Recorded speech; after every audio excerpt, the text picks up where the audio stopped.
మామూలుగా వేడి చేసో లేకపోతే ఏదైనా ఇన్ఫెక్షన్స్ వచ్చో యూరినరీ ట్రాక్ ఇన్ఫెక్ట్ అయిపోయి యూరిన్ మంట లేకపోతే యూరిన్ రాకపోవడం మూత్రబంధం అంటాం, మూత్రఘాతం, యూరిన్ రాదనమాట. దానికి విపరీతంగా బాధపడుతుంటాం. లేదా కొంతమందికి ఆ యూరిన్ ఇన్ఫెక్షన్ తరచూ వచ్చేస్తుంటుంది. అలా రాకుండా ఉండడానికి, అలా ఉన్నప్పుడు వెంటనే తగ్గడానికి ఈ గరిక పోచలు ఒక 20 ఒక అరకప్పు నీళ్ళలో మరిగించి ఒక యాలక్కాయ వేసి ఒక చెంచా బెల్లం వేసి మరగబెట్టేయడమే. మరగబెట్టి వడపోసిస్తే టీలో అయిపోద్ది.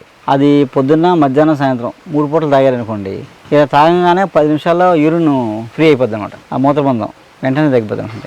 ఇది రెండోది ఏంటంటే మీకు పచ్చిది దొరకదు కాబట్టి ఈ గరిక లేత కట్ చేసి ఎండబెట్టేసి పొడి చేసుకుని 100 గ్రాములు గరిక చూర్ణం, 10 గ్రాములు యాలక్కాయల చూర్ణం, 100 గ్రాములు బెల్లం కలిపేసి ఒక డబ్బాలో ఒక సీసాలో ఉంచుకోండి.